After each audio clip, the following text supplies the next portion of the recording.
Hi guys, it's me Nikhil और यह फैक्टोपीडिया। We are human, but जब हम कुछ इमेजिन करते हैं तो हम सुपर ह्यूमन भी बन सकते हैं। Imagination is limitless. Carl Burgos ने कभी इमेजिन किया होगा कि कोई इंसान हो जो जले तो उसे दर्द ना हो।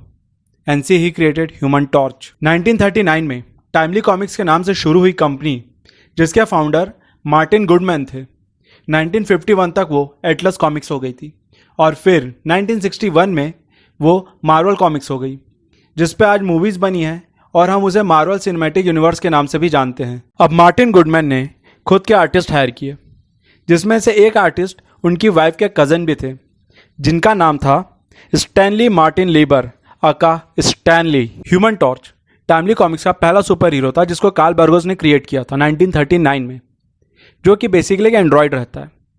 इस कैरेक्टर को स्टैनली ने अपनी कॉमिक्स फैंटास्टिक फोर में रिवाइव किया था जॉनी स्टॉर्म के नाम से, जो कि एंड्रॉयड नहीं रहता है, ह्यूमन रहता है, पर वो म्यूटेट होकर ह्यूमन टॉर्च बनता है।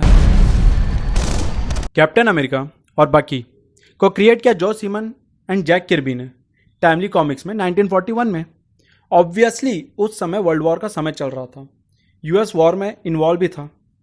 कैप्टन अमेरिका एक पेट्रियोटिक सुपर सोल्जर था एंड बकी इज लाइक जो पहले कैप्टन अमेरिका का दोस्त रहता है एंड आगे जाके वो भी सुपर ह्यूमन बनता है।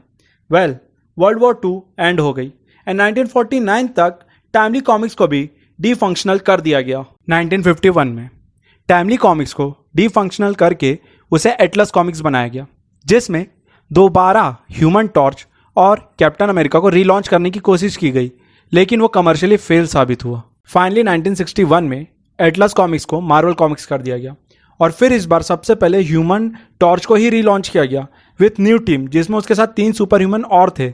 उस टीम का नाम था फैंटास्टिक फोर। एक दिन स्टैनली को एक आइडिया हिट किया। उन्होंने एक कैरेक्टर प्लान किया, ऐसा कैरेक्टर जो मार्वल रीडर कम्युनिटी के जस्ट अगेंस्ट हो।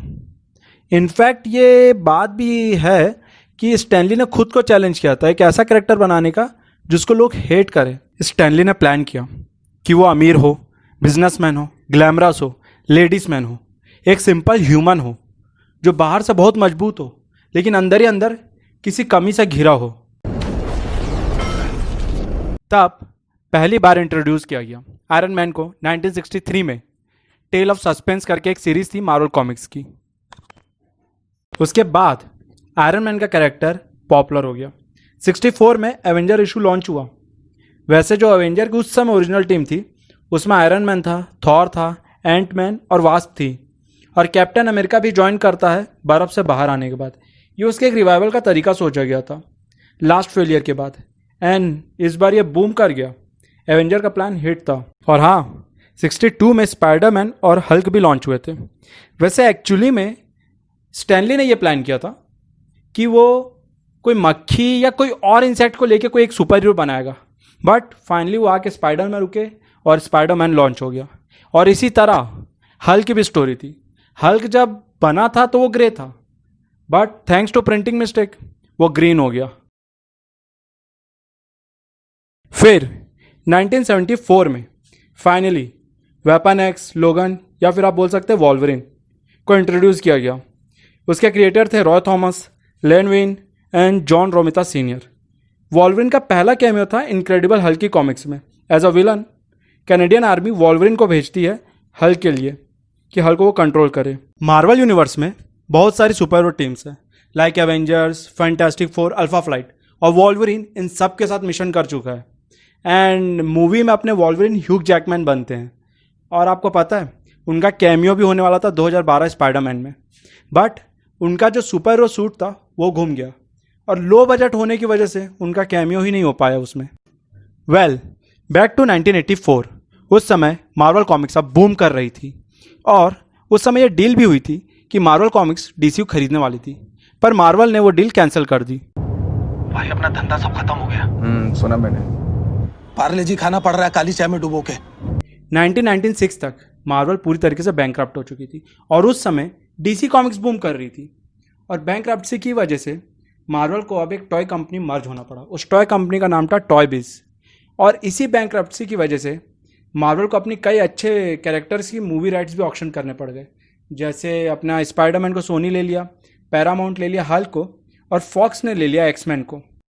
मार्वल अब बाउंस बैक का प्लान कर रहा था। वो ये डिसाइड कर रहा था कि वो किस कैरेक्टर पर मूवी बनाए जो बूम कर जाए।